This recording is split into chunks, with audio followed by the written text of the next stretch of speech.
咱们是俩。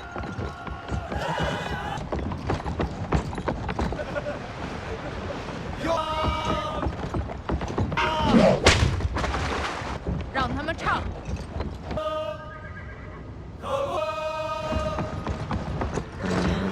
特备将军。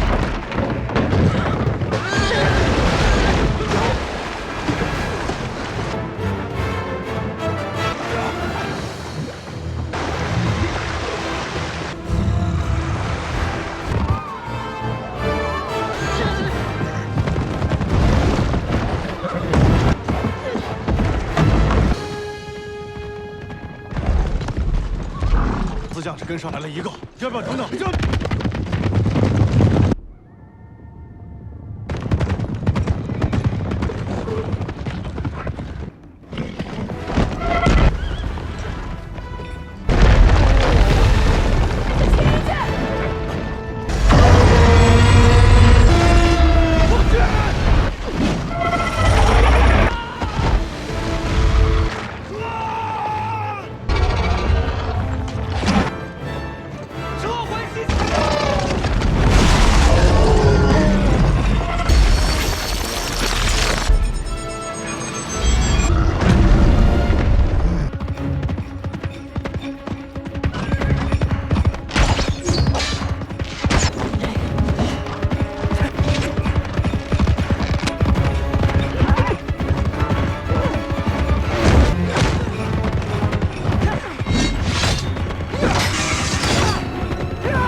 冯将军，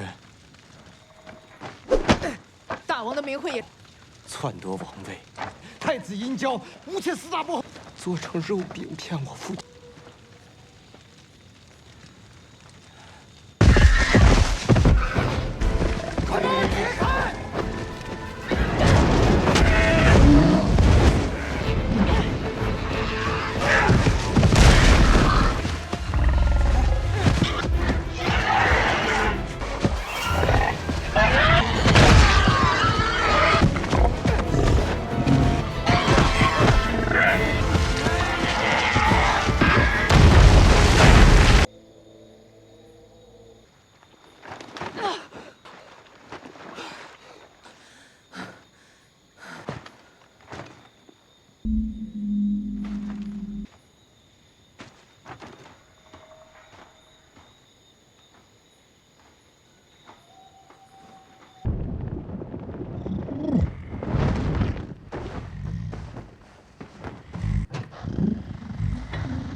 去吧。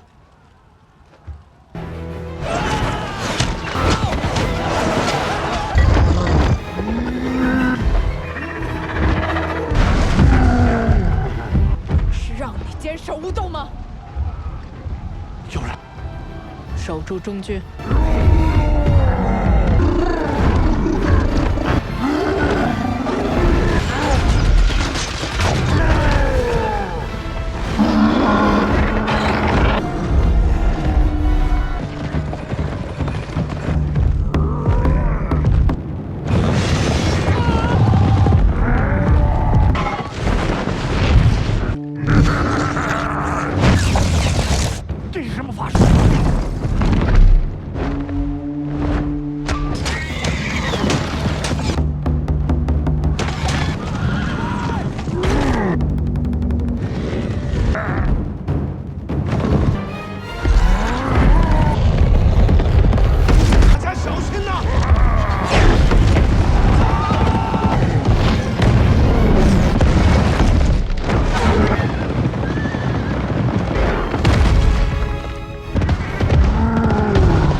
是这三头六臂的法相。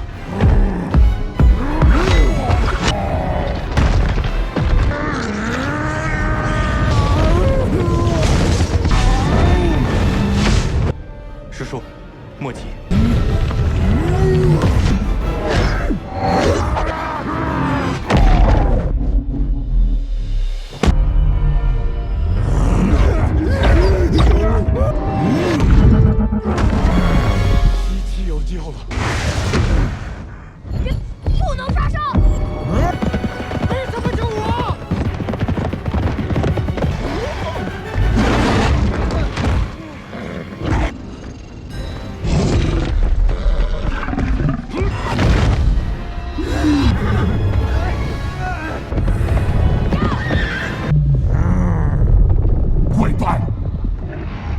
31代孙，大圣是阴圣，阴圣是不，你竟然还在地丹内！哼，王，我听不对，那就是谋反。个老东西，你回去告诉阴圣，我必杀。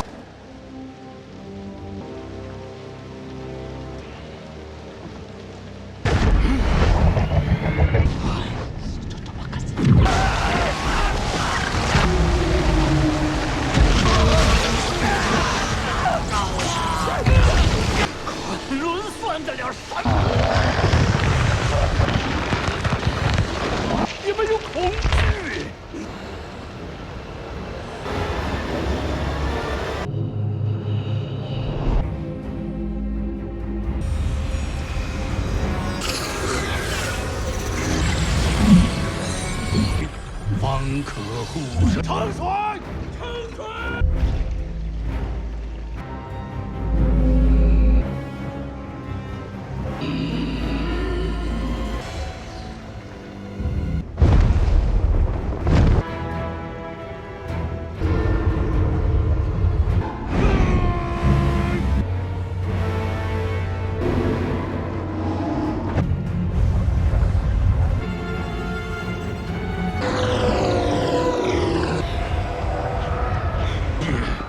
西岐勇士，老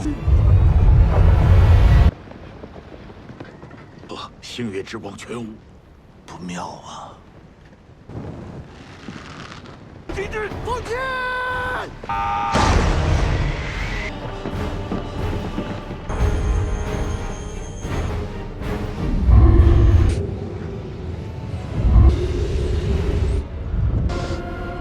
大家千万别！这是什么邪术？改歌了！哎，小心呐！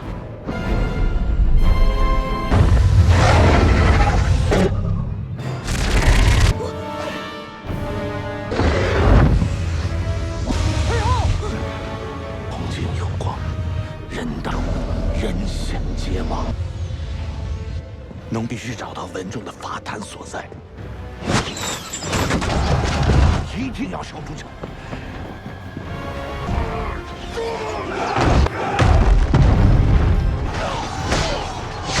先抢吧。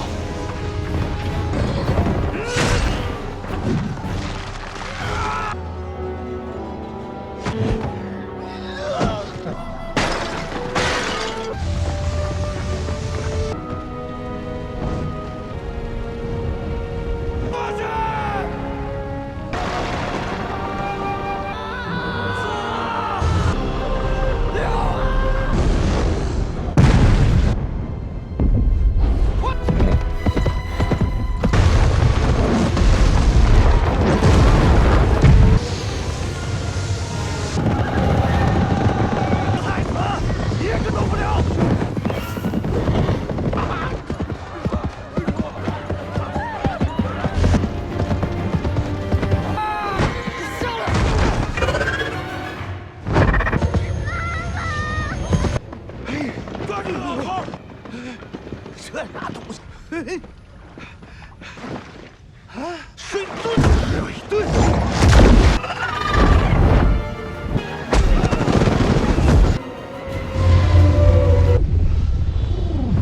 这什么法坛？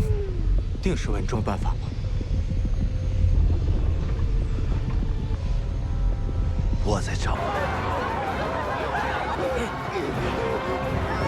小心啊！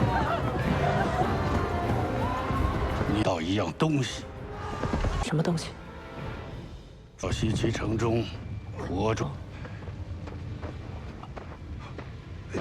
没出息。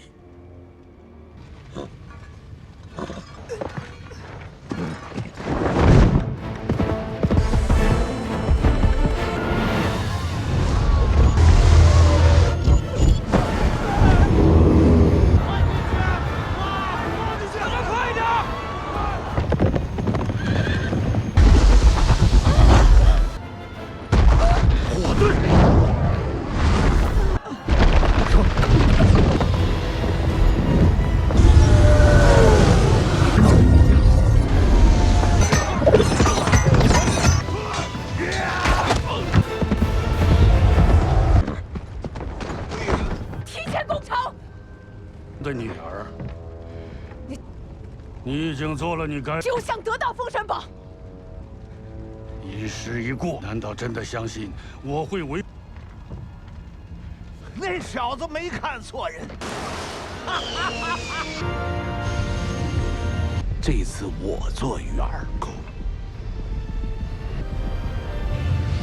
八蛋，时觉阵阵。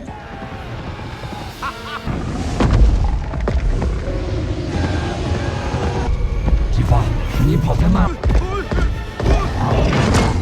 我的身子越来越沉了。不要倒下，我们还要一起。走，去发团。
胜券。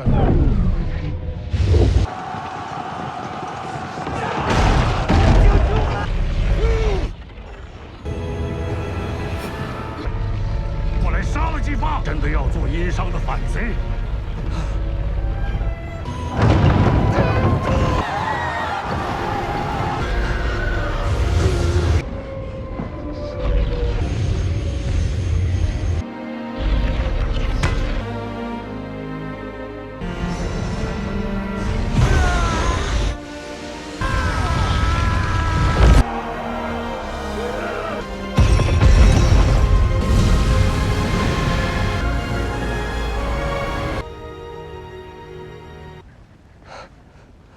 你救了西岐，我们第一次在花。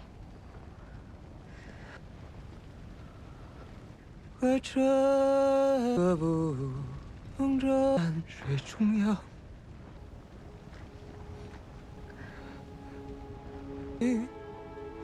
沙动车，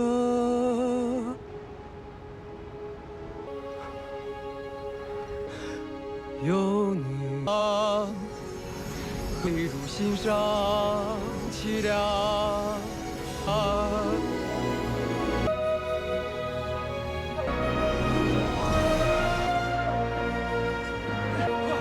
继续干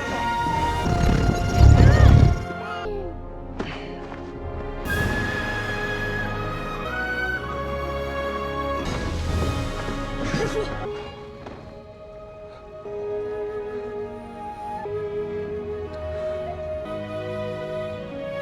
Hey guys, today we dive headfirst into the epic, mythological roller coaster That is Feng Shen ... 20 to 5 single quotes. Now, if you thought the first one was wild, buckle up, buttercups, because this sequel cranks the divine power drama up to 11. We pick up, or rather, get violently tossed back into the tumultuous Shang dynasty, where King Zhou, bless his tyrannical heart, is really leaning into his evil overlord persona. The land is suffering, the people are groaning, and honestly, the divine realm seems a little too chill about the whole situation.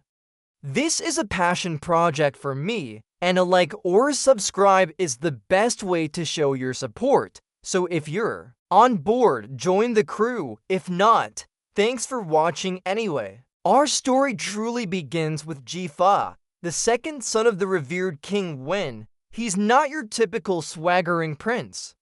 He's got that brooding, burdened by destiny vibe down pat. We see him honing his martial skills, the metallic clang of his practice sword echoing through the quiet training yard.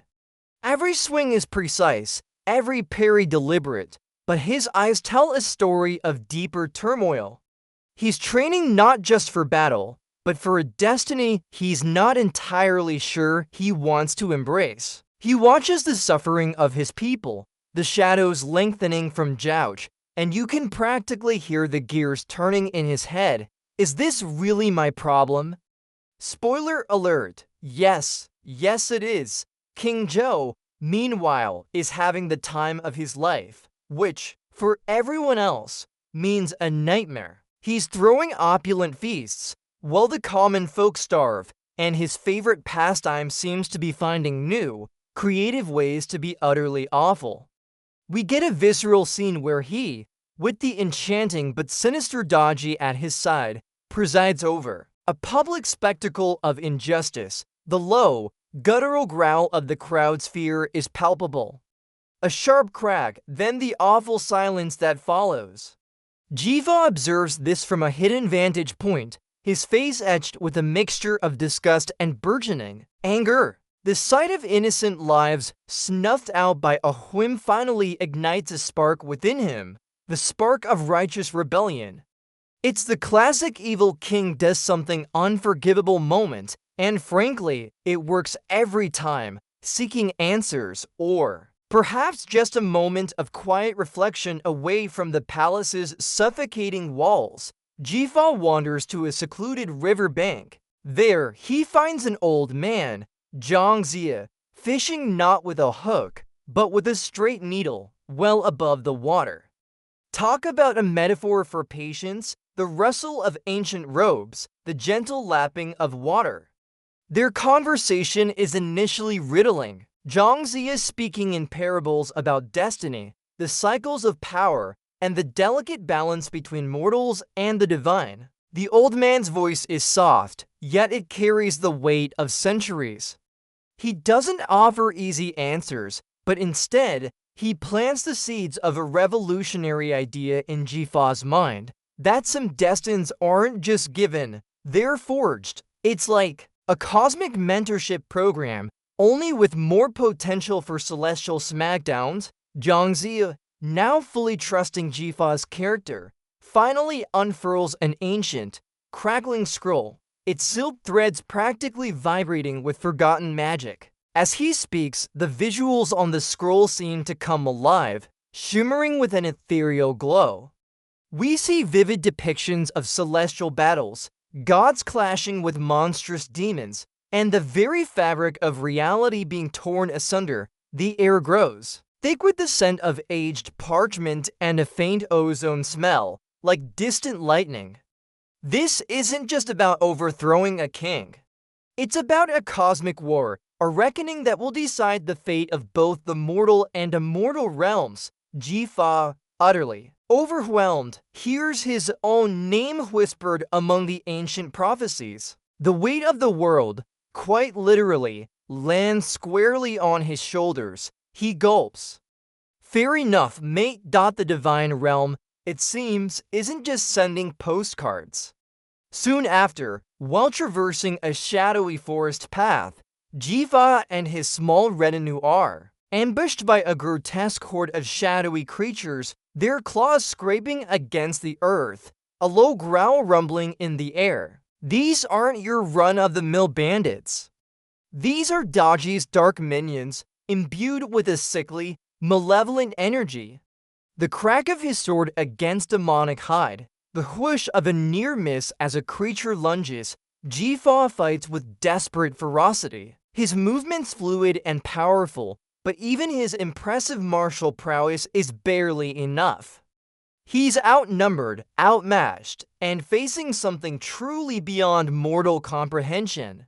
This is his rude awakening to the new normal of his destiny. And let's be honest, it's a pretty rough welcome wagon. Just when Jifa seems on the verge of being swallowed by the encroaching darkness, a streak of fiery light descends from the heavens with a deafening boom. Enter Nezha, the rambunctious, powerful Lotus Prince, effortlessly cruising on his wine-fire wheels.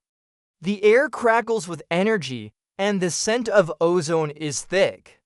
He's got that I just woke up and decided to save the world vibe, complete with an arrogant smirk. His cosmic ring hums with power, and his fire-tipped spear whistles through the air, dispatching demons with dazzling speed and a satisfying crunch. He's all flash and fury, a whirlwind of vibrant colors and destructive force. Jifa, still catching. His breath can only gape. It's like bringing a nuke to a knife fight, and honestly, we love to see it. With the immediate threat repelled, the unlikely trio, the earnest prince, the wise sage, and the fiery demigod retreats to a hidden sanctuary. The mood is a mix of relief and grim determination. Jian, with a series of deliberate gestures, lays out the true scope of the war, meticulously tracing battle lines on a worn map. The low murmur of strategic talk fills the air. Nezha, initially aloof, gradually becomes invested, his youthful bravado tempered by the gravity of the situation. He scoffs, he rolls his eyes, but ultimately, the promise of a truly epic brawl and the righteousness of the cause wins him over. A fragile alliance is forged, held together by shared purpose, and the impending doom of, well, everyone. This is where the team really starts to gel, just, with more magical weapons and less leisure suits. Back in Jiao, Dodji isn't just twiddling her thumbs. She's actively weaving a tapestry of psychological warfare. We see her in opulent robes, her beauty almost painful to behold, as she subtly whispers poison into King Zhou's ear. The air around her seems to shimmer with a dark, alluring energy. Her voice is like silk, masking the razor sharpness of her intentions. She's not just influencing the king. She's twisting the very essence of the court, turning loyal ministers into sycophants and brave warriors into quivering puppets. The soft rustle of her silken sleeves as she moves, the faint, sweet scent of her perfume are all part of her deadly arsenal. She's the queen of manipulation, a master puppeteer pulling strings no one even sees, turning a bad king into a truly monstrous one. Honestly, she makes Machiavelli look like a beginner. To prepare Jifa for the trials ahead, Jiang ascends him on a solo spiritual quest to a formidable, mist-shrouded mountain, a place rumored to test the very soul. The wind howls, a mournful, constant sound, whipping his simple robes around him. Jifa climbs, each footfall a struggle on the treacherous, icy path. He's assailed by visions, phantom voices from his past, specters of his fears, Dodji seductive, whispers promising him power if he just gives up. This isn't just about climbing, it's a journey through his own psyche. The metallic scrape of his boots on rock, the cold seeping into his bones. He stumbles, he doubts, but he pushes through, his determination hardening with every step. It's a classic hero's journey moment, complete with the dramatic, self-discovery montage. Jifa's journey brings him to a desolate, Windswept Plateau, where he witnesses a local village being harassed by a new type of minor demon, perhaps mischievous, but still dangerous. Just as he prepares to intervene, a figure emerges from the shimmering heat haze. This is Jian, or Feng Shen, renowned for his third eye. He moves with an almost ethereal grace, his silver spear a blur of motion, deflecting magical projectiles with a casual ease that borders on boredom. The whoosh of his spear, the crackle of dispelled magic. His third eye, usually closed, opens just a sliver, emitting a faint, cerulean glow, sending the remaining creature scurrying with a whimper. He's powerful, composed, and radiating an aura of quiet authority. Jifa, ever the good student, approaches with respect, realizing he's just stumbled upon another legendary figure. Oh, another one. He probably thinks, just what my team needed, another god to impress, with Jian now convinced of the righteous cause, mostly because he despises Dodji's chaotic influence. The core fellowship is complete. We see them gathered on a windswept ridge, overlooking a vast, tumultuous landscape, the setting sun painting the sky in hues of fiery orange and ominous purple. The subtle rustle of their cloaks in the breeze, the distant cries of unseen birds. Jifa, no longer just a prince, stands taller, a leader emerging. Jiangxia emanates calm wisdom, Nezha crackles with barely contained energy, and Jian remains a pillar of stoic power.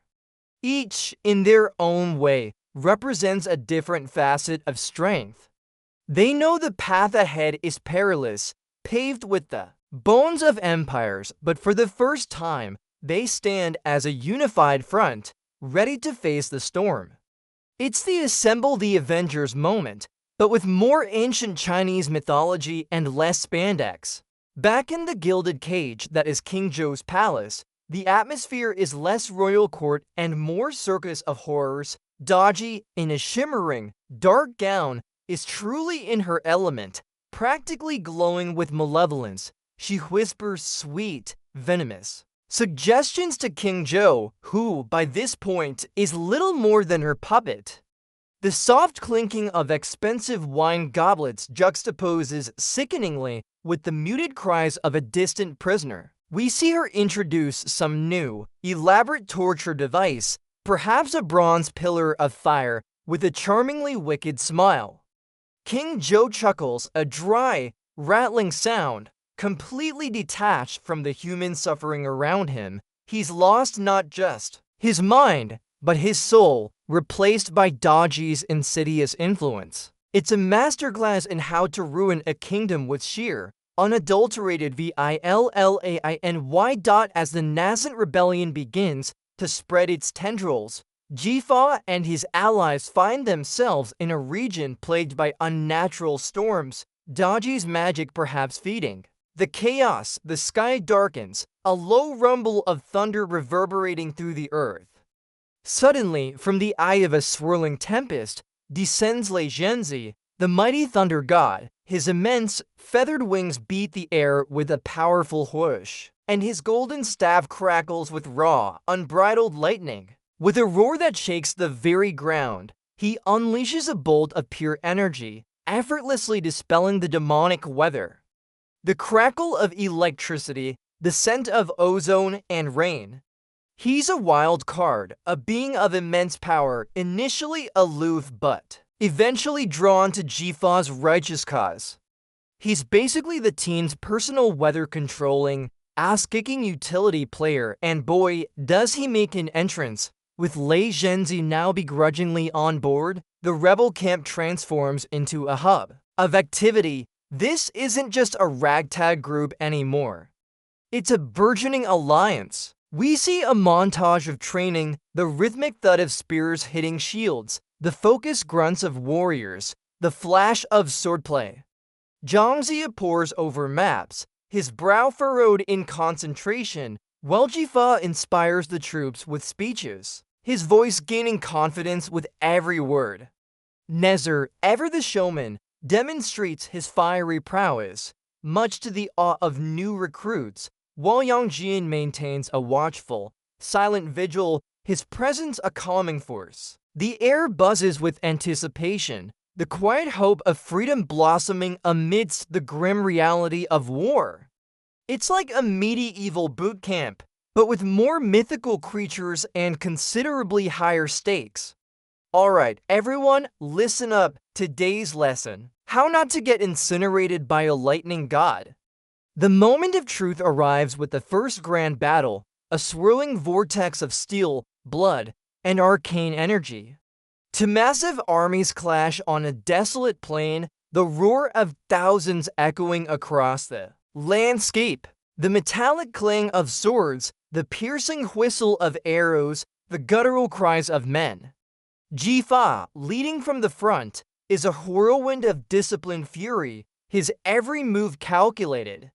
Nezha rockets through the enemy lines, a fiery comet leaving a trail of destruction. Yang Jian moves like a phantom, his spear a deadly silver streak. Leenzi unleashes torrents of lightning, turning swaths of enemy soldiers into smoking craters. It's a brutal, chaotic symphony of destruction. Our heroes are tested, pushed to their limits, realizing the true cost of their rebellion. There's no respawn button here, folks, just cold, hard consequences. Just as victory seems within Jifa's grasp, the battlefield is plunged into an eerie silence, broken only by a low, guttural growl that vibrates through the very earth. Then, from the heart of King Zhou's lines, Dodji reveals her true form, a colossal, terrifying nine-tailed fox spirit, its fur shimmering with dark, malevolent energy, its eyes burning with ancient fire. The air turns cold, infused with a sickening, sweet aroma. She unleashes a torrent of dark magic, ethereal claws tearing through the rebel ranks, a terrifying shriek echoing through the valley. The crackle of her dark spells, the screams of the dying. Our heroes are momentarily stunned, their powers seemingly insufficient against such an ancient, powerful entity. It's a devastating counterattack, reminding everyone that this isn't just a war. It's a fight against a literal demon lord. Talk about a bad day at the office. With Dodji's true power unleashed, the rebel lines buckle under the immense pressure. Retreat becomes the only option, a bitter pill to swallow after such a hard-fought battle, but even retreat comes at a price. A loyal general, a grizzled veteran whose quiet strength had been a constant, makes a desperate, heroic stand. The clang of his lone spear against a wave of demonic energy, the strained grunt of his effort. His defiant roar echoes as he sacrifices himself, buying precious moments for Jifa and the others to escape the crushing onslaught. The heavy thud of his body hitting the ground, the anguished cries of those who witness his sacrifice, it's a stark, gut-wrenching reminder that not everyone makes it out of these epic showdowns. Sometimes, even heroes have to mourn, and then keep fighting. In the relative quiet of their makeshift camp, far from the battlefield's roar, Jifa sits alone by a flickering campfire, the flames casting dancing shadows on his weary face. The crackle of the fire, the distant hoot of an owl, are the only sounds.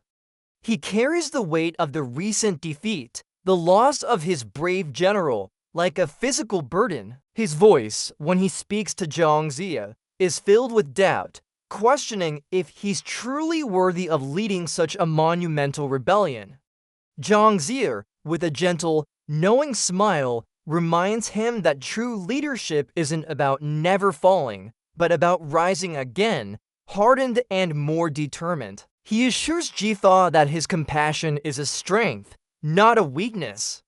It's the classic hero doubts self moment, and frankly, who wouldn't after fighting a giant demon fox? To combat Dodji's escalating power, Jiang reveals they must seek out ancient wisdom, guiding the heroes to a hidden, forgotten temple deep within a sacred mountain. The air grows cold and thin, carrying the scent of damp earth and forgotten magic. As they step inside, dust motes dance in shafts of ethereal light, illuminating glowing runes etched into the stone walls. A low, resonant hum fills the air, almost a living sound. Jifa feels a strange sense of connection, a faint tremor of forgotten power. They are searching for a way to tip the scales, to gain an edge against an enemy that seems almost invincible. This isn't just about smashing things. It's about understanding the deeper currents of the universe. Time for a little divine library research, I guess. As they delve deeper into the temple's mysteries, a blinding light erupts from the central altar, coalescing into a colossal, ethereal projection of a heavenly king, his voice booming with celestial authority. The air vibrates with his presence, and the faint scent of incense fills the space. He delivers a stern, unyielding decree: the balance of the realms is sacred, and mortals should not meddle too deeply in divine affairs. His words carry the weight of eons, a direct challenge to Jifa's rebellion. Is he truly defying fate, or simply becoming a pawn in a larger celestial game? The rumble of his voice, the shimmering image, leaves the heroes shaken. Jifa faces a new dilemma: fight the human tyrant or the entire divine bureaucracy. This is where things get truly complicated, because apparently, even gods have their paperwork.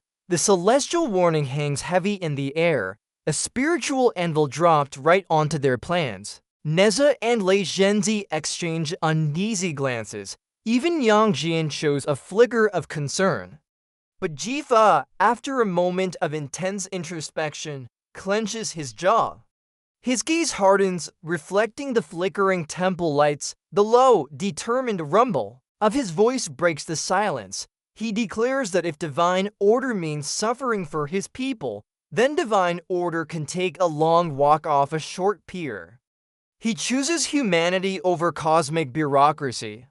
This is Jifa's turning point, shedding the last vestiges of doubt and embracing his role as a true leader, unafraid to challenge even the heavens. It's a mic drop moment, but with more destiny and less actual mic. With renewed conviction, Jifa leads his forces to a formidable, demonic-looking fortress, a bastion of King Zhou's dark power. Its walls are jagged, almost organic, pulsating. With a faint, sickly purple light, the ground rumbles with the thud of thousands of marching feet. Siege engines groan, launching projectiles that explode against the magical shields of the fortress with a deafening crash. Nezha flies ahead, a fiery arrow of destruction, while Leenzi calls down thunder to crack the very foundations. Young Jian, ever precise, targets weak points in the demonic wards. The rebels surge forward, a wave of desperate hope against despair. This isn't just a battle. It's a symbolic confrontation, a direct challenge to the darkness that has consumed the land. Every punch, every sword clash, every magical explosion is a scream of defiance. Inside the fortress, chaos reigns.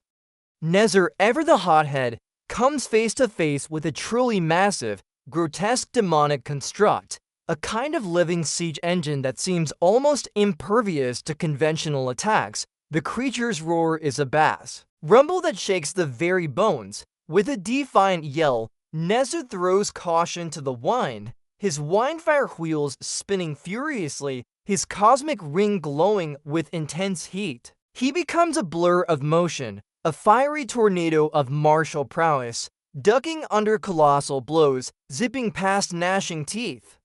The crackle of fire, the screech of tortured metal, the thud of his spear against ancient stone. He pours every ounce of his divine energy into a final, devastating strike, shattering the construct in a spectacular explosion of light and shrapnel. It's a glorious, over-the-top moment of pure, unadulterated demigod fury, while Nezha is busy turning demons into abstract art. Yang Jian focuses on the fortress's more subtle, insidious defenses.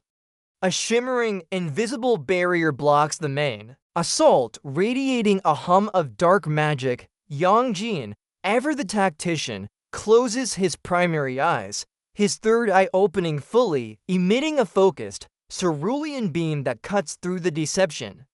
The low hum of the barrier shifts to a high-pitched whine, then a shatter. He spots hidden traps, invisible snipers, and dispatches them with silent, deadly precision. The whisper of his spear, the faint thud as an enemy falls unheard. He's the quiet force, the one who sees what others miss, ensuring that the path ahead is clear for Jifa and the main army. No flashy explosions here, just pure, elegant efficiency. The guy's basically a walking cheat code. As the heroes breach the inner sanctum, a fresh wave of King Zhou's elite, demonically enhanced soldiers floods the passageways. Leenzi, with a guttural roar, plants his staff, becoming a living lightning rod. The air crackles, the walls vibrate, and the scent of burning ozone intensifies. He unleashes a torrent of crackling lightning, creating an impassable barrier, thunder echoing through the stone corridors. Each bolt is a hammer blow, each peal of thunder a defiant challenge. He pushes his powers to their very limit, his body straining, veins glowing with raw energy. The sheer force of his power holds back the tide, allowing the others to press deeper into the fortress. He's the team's tank, soaking up all the damage and dishing out even more. A truly thunderous performance, if you'll pardon the pun. Jifa, followed by Zhang Zier, finally reaches the opulent, yet decaying, throne room. King Zhou sits on his throne, a hollow shell of a man, his eyes vacant, his mind a playground for Dodji's dark whims. Dodji, in her human form but radiating palpable menace, stands beside him, a sinister smile playing on her lips. The opulent silence of the throne room, broken only by the faint, unsettling rustle of Dodji's robes, Jifa tries to appeal to the king's lost humanity, his voice filled with a desperate plea. But it's clear King Zhou is gone, swallowed by madness and demonic influence. The air thickens with a sense of tragic inevitability. This isn't just about winning a war. It's about mourning what was lost, and now, about having to fight it. Sad trombone noise here, folks. As Jifa prepares to strike, Dodji decides to stop, playing nice with a triumphant, guttural shriek that rattles the very foundations of the palace. She explodes into her full, awe-inspiring nine-tailed fox form. The throne room, once grand, is utterly dwarfed by her colossal, malevolent presence. Each of her tails whips with destructive force, tearing columns to rubble. The stench of brimstone and ancient magic fills the air, thick and nauseating. She unleashes a barrage of dark energy, forcing Jifa and his remaining allies to fight for their lives against an entity of immense, ancient power. The crackle of raw magic, the heavy thud of her tails, the desperate shouts of the heroes. This is it, the final boss battle against pure, unadulterated evil. Good luck, team. You're going to need it. Just as Dodji seems on the verge of overwhelming them, Jifa closes his eyes, remembering the lessons from Zhangzi and the sacrifices made.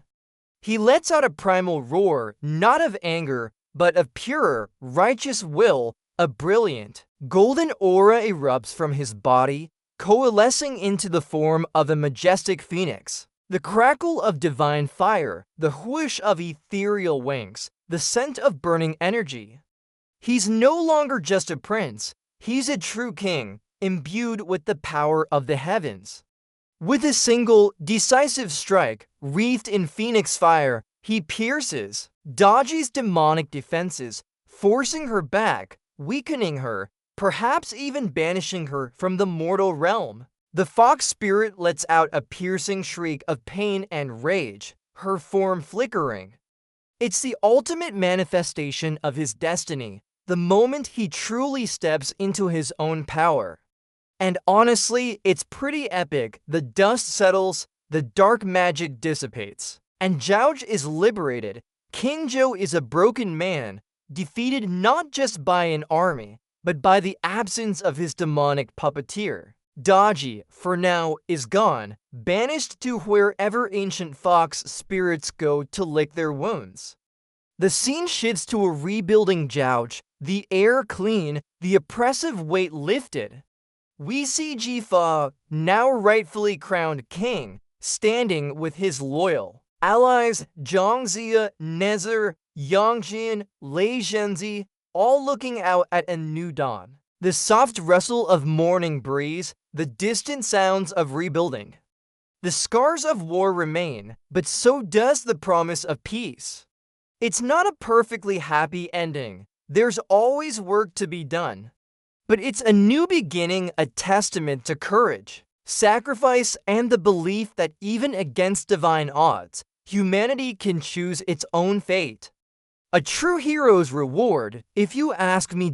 And so, as the credits roll and the epic echoes fade, we're left to ponder the journey of Jifa, from a reluctant prince burdened by prophecy to a king who dared to defy even the heavens for the sake of his people. His story reminds us that true power isn't just about wielding divine artifacts or commanding armies.